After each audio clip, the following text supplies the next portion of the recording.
चीन की लद्दाख में एलएसी पर कायम आक्रामक रवैये की जड़ में दुनिया में विकासशील देशों की बढ़ती आर्थिक लड़ाई है।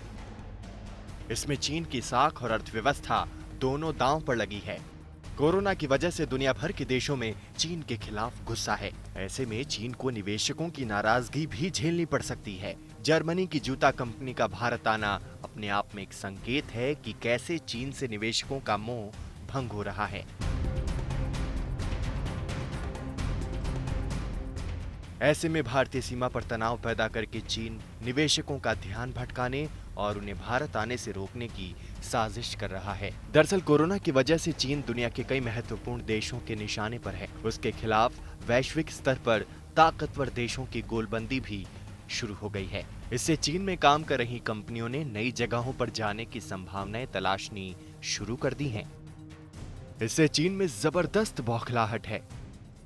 यूरोप, यूएस और जापान ये सभी अपने देशों की कंपनियों को दूसरे देशों में स्थापित करने की चर्चा कर रहे हैं। आंध्र प्रदेश, तमिलनाडु, महाराष्ट्र, यूपी, हरियाणा ये राज्य ऐसे सुविधाओं का प्रपोजल बना रहे हैं जिससे कि कंपनियां यहां पर आएं और उनको अच्छी सुविधा के साथ यहां पर वो अपने बिजनेस को स्टार्ट कर सकें और भारत का रेवेन्यू बढ़ सके। भारत की जो तैयारी है ये सब देखकर चाइना पूरी तरह से बौखलाया हुआ है। इसके साथ ही वन बेल्ट वन रोड के मुद्दे पर भी चीन का दांव उल्टा पड़ता नजर आ रहा है।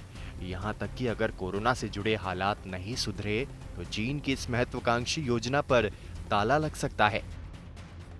इसके तहत चीन ने 138 देशों को पावर प्लांट्स, गैस पाइपलाइंस, बंदरगाह, हवाई अड्डे बनाने और रेलवे लाइन बिछाने के नाम पर सैकड़ों करोड़ डॉलर की रकम कर्ज या मदद के तौर पर दी है या देने का वादा किया है। अमेरिकी कंसल्टेंसी फर्म RWR एडवाइजर का दावा है कि चीन ने OBOR प्रोजेक्ट्स में भाग लेने वाले देशों को 461 अरब डॉलर का कर्ज दिया है। कोविड-19 के चलते पाकिस्तान, किर्गिस्तान, श्रीलंका समेत अफ्रीकी देशों ने चीन को इस साल कर्ज चुका पाने में असमर्थता जताई है। अब अगर चीन कर्ज की शर्तों में बदलाव करता है या कर्ज माफी देता है तो इससे उसकी अर्थव्यवस्था पर दबाव बढ़ेगा और बेहाल आर्थिक हालात के बीच चीनी जनता भी सरकार के खिलाफ हो जाएगी। अप्रैल में G20 देशों के समूह ने 73 देशों को कर्ज चुकाने से साल 2020 के आखिर तक की राहत देने का ऐलान किया था।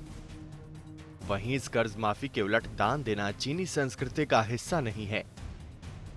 Automobile companies sector, FMCG sector और IT सेक्टर ये ऐसे मुख्य प्रमुख सेक्टर हैं जिनकी वजह से चाइना की इकोनॉमी यहाँ पर खड़ी है और वो कंपनी अगर दूसरे देशों में जाती हैं तो चाइना की इकोनॉमिक सिचुएशन और ज़्यादा खराब हो सकती है और इसी वजह से चाइना यहाँ पर परेशान है।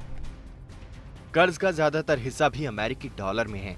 अमेरिका के साथ ट्रेड वॉर में उलझे चीन को डॉलर की किल्लत भी इस कर्ज के चलते हो सकती है। इससे चीन के पास विकल्प कम है। अगर विकासशील देश कर्ज का भुगतान न कर पाए तो शी जिनपिंग की सत्ता अविश्वसनीय रूप से कमजोर पड़ जाएगी।